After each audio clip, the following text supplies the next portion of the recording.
We're continuing with Lightning grades here on Locked On Lightning. Today, the line threes, offense, defense, and some offensive call-ups for the Lightning player line grades.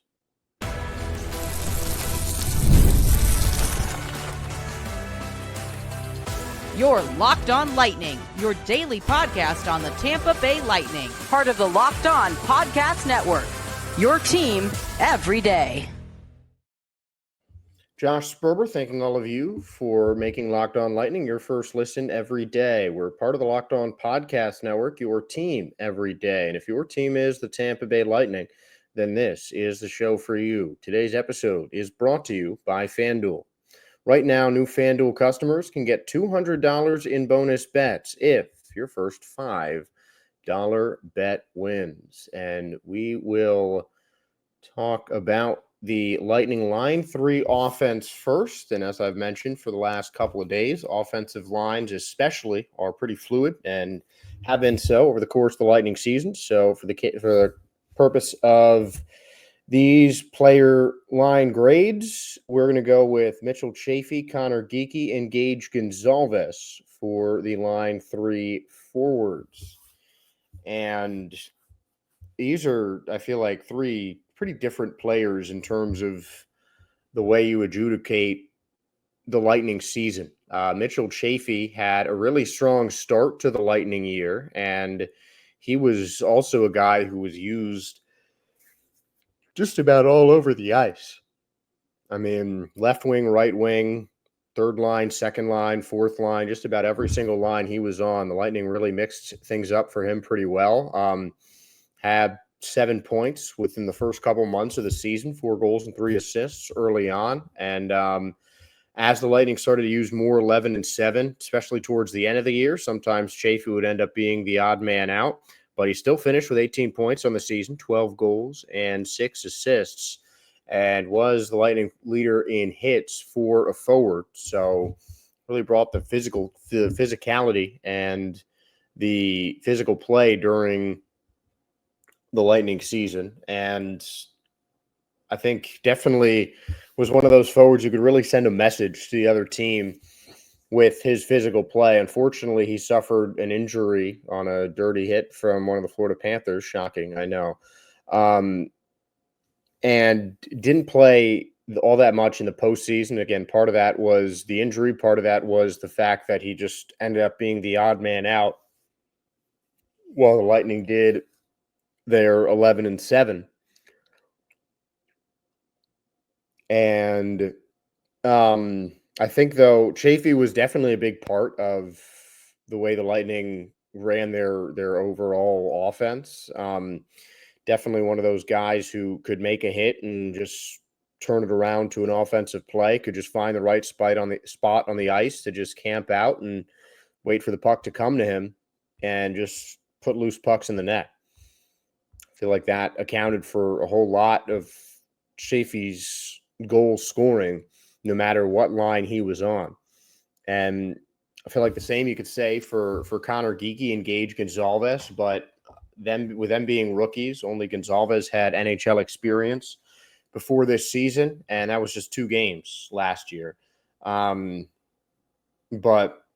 Connor Geekie and Gonzalez both had stints in the AHL that ended up making them better players and making them more NHL ready as the youngsters really started their careers. Connor Geekie had no NHL experience at all, and he really played his way onto the Lightning roster, especially at the beginning of the season. Once he got sent down to the AHL in February, Julian Breezeball revealed that was kind of always part of the plan for Connor Geekie. And I think it really showed in Geekie's development just how much that AHL helped. And the same could certainly be said for Gage Gonzalez. I know I've talked about time and time again about how helpful Gage, especially going down to the AHL, was for him. And I feel like we didn't get enough time in the regular season to really see how it affected Geekie. He did score in the first 2 games after he got called back up from the AHL. And in the postseason, Gage especially was outstanding for the Lightning, tied with Nikita Kucherov for the second most points as a member of the Lightning in the postseason. Geekie had an assist in 4 postseason games. And I think that we're just going to see, especially with Geekie, an even bigger 2025-26 season. Gage Gonzalez has just established himself as a potential top 6, definitely top 9 guy for the Tampa Bay Lightning. But, I mean, just with the forward depth that they have, it's just going to be tricky for where they're going to put Gonzalez next season. But he was one of the biggest and most pleasant surprises for the Tampa Bay Lightning over the 24-25 season. And Connor Geekie, I mean, came in, I feel like, with a lot of hype. And, he definitely showed some flashes of that two-way menace that he could be. Showed solid defensive instinct, offensive game, I think is getting there as well. But Geekie's still a kid. He's one of the younger players on this Lightning NHL roster. Just turned 21 about a week and a half ago. And he still played 52 games. And, it's not like he went down to the AHL because he wasn't hanging with the Lightning. I mean, Connor Geekie proved that he is an NHL player.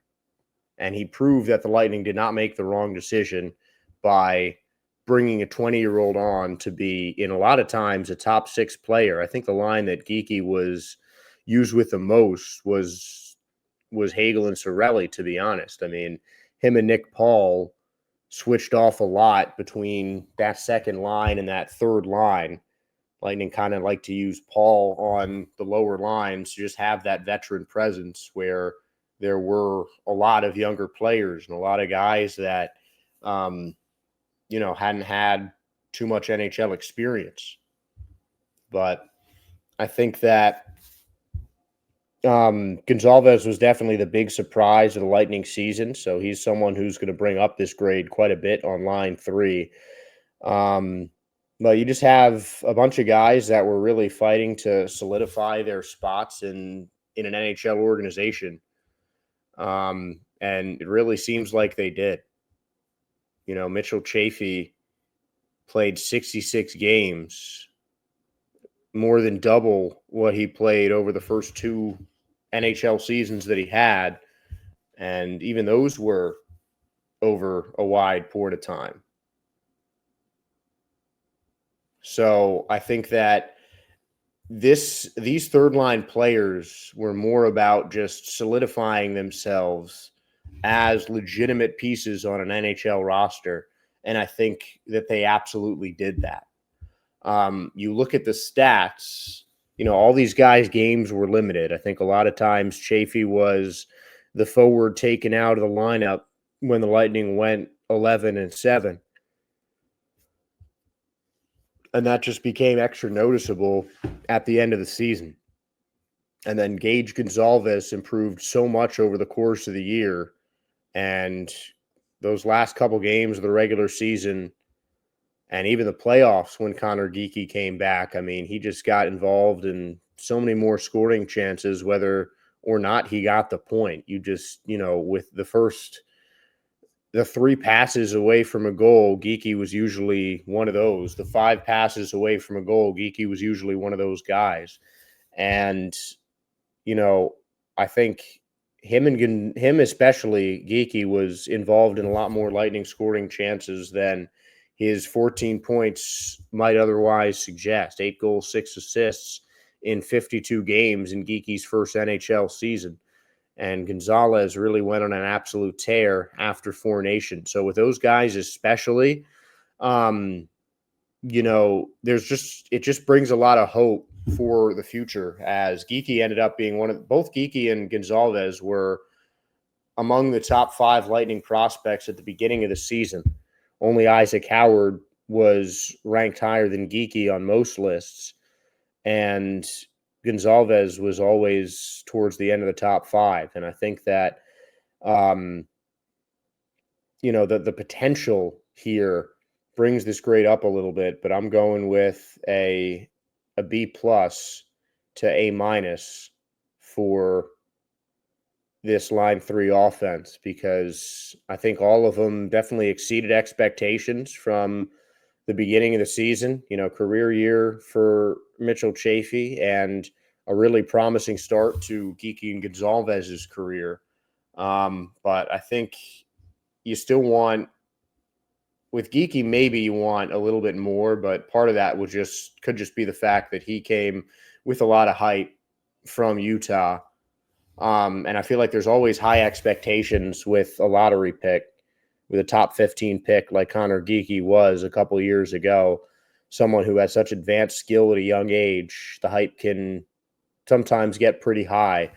But I think a B plus is a solid grade for a very young Lightning line 3 on the offensive side. And their line 3 defense was pretty young as well. I know I've talked about Nick Perbix a lot as an expiring contract, but we're going to go through Emil Lilleberg and Nick Perbix's pairing and give them a grade in our next segment.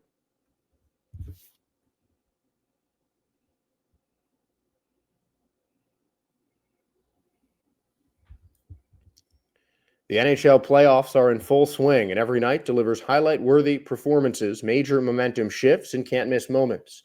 Whether it's a game-winning shot or a breakout player, there's never been a better time to get in on the action. FanDuel makes it easy to stay in the game before puck drop and live. With player props, performance trends, and same-game parlays, fans have way more ways than ever to play smart and win big. Which players are showing up in the biggest moments, and how could tracking their trends help you build your next bet? What would it look like when you combine live prop bets mid-game based on how the action unfolds? If you've got a read heating up on who's heating up, why not back it up with a same-game parlay? And how could a $200 bonus in bets add to the excitement if your first $5 bet hits? If you're new to FanDuel, now is the perfect time to sign up. Head to FanDuel.com and place your first $5 bet.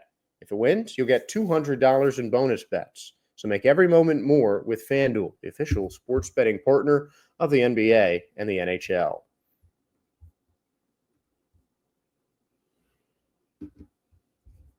Lightning defense was certainly a point of contention over the course of the season, but it was a top 3 in the entire NHL in terms of scoring defense. And however, it was not really the third line that was a huge influence on the scoring. Nick Perbix, though, was tied with Darren Radish for second among Lightning defensemen with 6 goals. Perbix and Lilleberg were 1 point short of making an almost entire defensive sweep in terms of getting 20 points or more. Only J.J. Moser had fewer points among regular defensemen for the Tampa Bay Lightning, and he missed 2 months. 19 points, 18 of them assists from Emil Lilleberg, 19 points, 6 goals, 13 assists from Nick Perbix. And Emil Lilleberg ended up leading the Lightning in penalty minutes. He really served as the kind of de facto enforcer for the Tampa Bay Lightning, really showcasing his physical play. And Lilleberg is someone that I'm definitely expecting to improve. He did moonlight for a game as captain in the IIHF tournament after Norway's captain was out with an injury. So in his own country, he's definitely very respected as an elite Norwegian hockey player. And I think he's starting to build that in the NHL. I think his physicality, his, just kind of no fear, all attack sort of attitude is something that definitely helps him out as a defender. Maybe sometimes he can be a little bit over aggressive. He did have a short suspension for a hit midway through the season. He missed about 2 games. But again, I think that's kind of what I think every team in the NHL has a player like that. I mean, you're going to have someone who just is going to be the guy to drop the gloves when gloves need to be dropped, when, some retaliation is needed, whatever it is, Lilleberg was able to step up and become that guy. And I think I think played well in his first full year as an NHL defenseman. Sometimes, again, might be a little bit over aggressive on the defensive side, but that's kind of what this third line was. It was just kind of, they just scoop up the loose pucks on offense and throw them on net. And then on the defensive side, partly we're there to just, torment and cause pain to the opponents.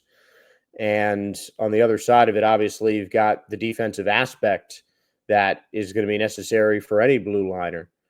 But this was, in terms of plus minus, the least efficient defensive pairing for the Tampa Bay Lightning, which frankly you'd expect for a third line unit that is behind, two Stanley Cup pairs, essentially. Obviously, Moser didn't win the cup, but you've got Victor Hedman, the captain, on there. So that, I think, should say enough in terms of the Stanley Cup pedigree. And obviously McDonough and Chernak on line 2. And both of those lines are playing around 20 minutes a game. Lilleberg and Nick Perbix are each getting around 15 minutes a game. So sometimes that can skew the efficiency if more goals are going to be scored on that line. But with Perbix and Lilleberg combined, they were still a +7. So the efficiency was still there. I think Perbix was definitely the better all-around defender of the two. He really, a guy who had been through the Lightning system for a while. I think it was a good move to pair him with Emil Lilleberg, not, just out of necessity and how the roster shakes out. But this is, a budding veteran who is getting the chance to be somewhat a leader on that Lightning third line, where they really stuck two of their youngest defensemen. The big contract, the J.J. Moser, and, he had 2 80-game seasons in Arizona before coming over here. But I think it was definitely good for Lilleberg to be paired, with a guy like Nick Perbix that has come up through the Lightning system. And after those first 2 liners, he's just the guy with the most experience. And this is a line that I think could change next season. I have not exactly been candid about my thoughts on what the Lightning are going to do with Nick Perbix's expiring contract. But, this is one of the lines that could change next year. And I think the Lightning would do well to add a veteran defenseman if they can to pair with Lilleberg, because I still think that, a 24-year-old physical defenseman is not something that you want to waste. And I don't think the Lightning take Emil Lilleberg for granted as he adds that physicality towards Tampa Bay. And I think that, he could be kind of a start of something, or a blueprint for what they want in that Lightning's third defensive line. I mean, these guys are 2 players that might not both be a part of the Lightning long-term future, but they're a solid. I mean, I feel like this is a bit demeaning, and I don't intend it as such, but I mean, I feel like Lilleberg and Perbix are a solid discount option for line 3. And, down the road, you might want a little bit more, but I think, 19 points and still a combined positive efficiency rating is not something to be taken lightly from the Lightning third line. And, but I think, defensively, you might go a little bit wanting for this third line of the Lightning blue liners. So I'm going to go with a B for Perbix and Lilleberg. I think Lilleberg especially is someone who I do think has potential to be a solid defenseman. I think the double IHF tournament, where he's got more of a leadership role, is one of the few NHL experienced players on that Team Norway roster. And I think Perbix was, a solid guy to bridge the gap, but, it could very well be time for some of those defensive call-ups the that made the Lightning over the course of the season, as we talked about yesterday. But I think a B is a solid grade for the Lightning third line. They didn't show anything extraordinary, didn't show anything, I think, remarkably negative. They were just, solid, maybe even slightly above average pairing on the Lightning defense. And, it could be something the Lightning look to improve on in the future, but they're, again, right up against the salary cap right now. So that is going to make this complicated as we approach NHL free agency. And something that could also factor into the Lightning future is call-ups on the defensive side. We talked about the defensive ones, though, the other day. Let's talk about some of the offensive players that got called up from the AHL. We'll mainly focus on Connor Sheary, Dylan Duke, and Jack Finley, but you best believe that Gage Gonzalez especially is going to factor in to this call-up grade.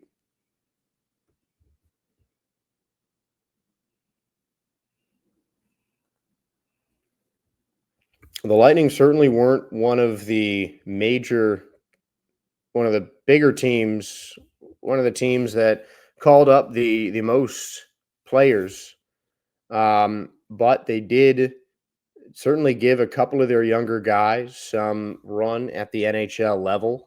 Connor Geekie was someone that was expected, at least by me, to begin the season in the AHL. Cam Atkinson even had played most of the second half down in the AHL after the Seattle Kraken trade brought over Yanni Gourde and Oliver Bjorkstrand for some added forward depth.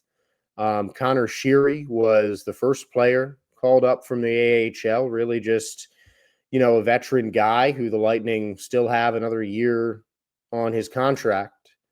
He ended up leading the Syracuse Crunch in goals, assists, and points. So really proved to be a solid AHL player, played 5 games for the Lightning and finished with a rating of -2. Took 3 shots, played an average of about 11 and a half minutes over the course of his 5 games and spent 4 of those minutes in the penalty box. And I think all it really showed with Connor Sheary was his NHL time is coming to an end. I think if he stays with the Lightning, he'll primarily be in the AHL. He might come up here and there if and when the Lightning unfortunately take a loss due to injury, but I just don't know how much more he can factor onto this Lightning roster. And not that he doesn't have the skill, because Sheary certainly, I think, could be an NHL roster player on some of the lesser teams in the league. But just at the level the Lightning are at, Julien Brisebois has continued to assert that the Lightning are competing for a championship, which they absolutely are. They're not in the rebuilding mode everyone expected them to be after the Steven Stamkos trade. They found that stabilizing piece on their offense in Jay Gensel. But, Connor Sheary, I don't think there's just not enough room on this Lightning roster for him to factor in on the offensive side all that much anymore. You have too many young players who you're going to want to bring up. And Jack Finley was on a goal-scoring line. He had a plus-minus of +1 in his NHL debut, played about 8.5 minutes. Didn't get a shot on net, but, you didn't see all that much from him. Dylan Duke was someone that was a factor in one of his games, had a crucial third period goal coming in off of a tip-in.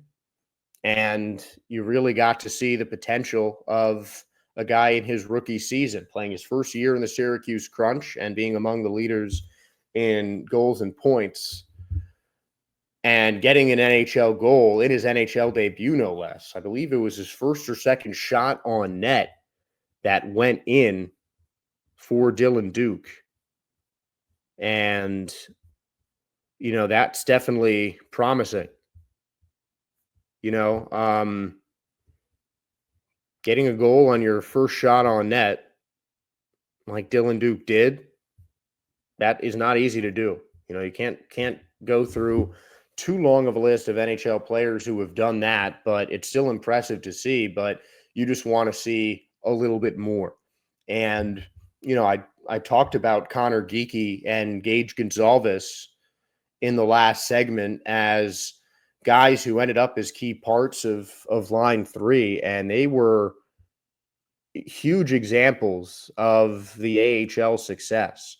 Connor Geeky played 3 games after Four Nations in the NHL with the Tampa Bay Lightning after getting sent down to the AHL to get some extra reps during Four Nations.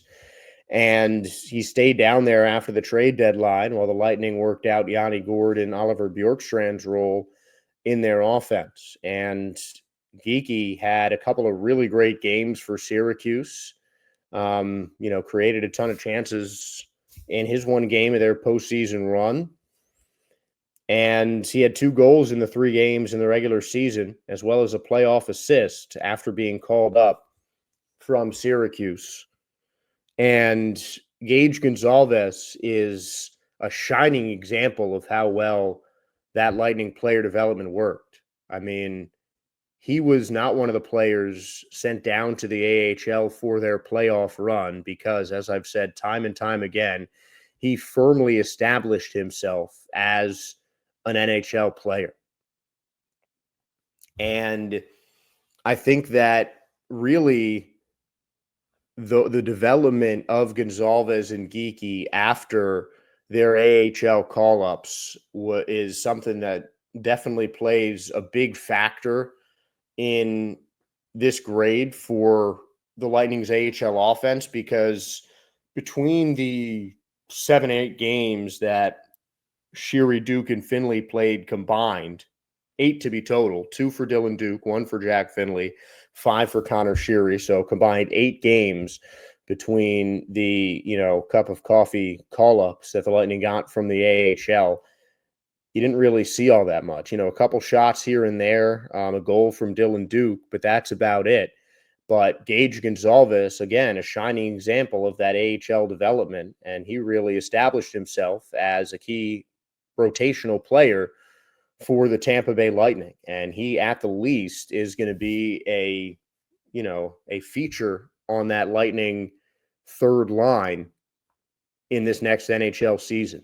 I don't think that Gonzalez is going to spend too much more time in the AHL over the course of his Tampa Bay Lightning career. I think he has really established himself as an NHL guy. Connor Geeky definitely has a shot to go back down to the AHL as he continues his development, but I think next year is going to be pretty telling on how much they try to send him down. But I think Geeky is another guy who has established himself as someone who can hang with the big boys of the NHL, as it were. So I think with the extra development that Geeky and Gonzalez got, if you want to factor in just the second half of the year, especially for Gage Gonzalez, I almost want to give the AHL call-ups an A+, but I'm going to do a B plus for the Tampa Bay Lightning call-ups, because it's still kind of, I'd say it's above average, because you get a goal in 2 games from a rookie in Dylan Duke.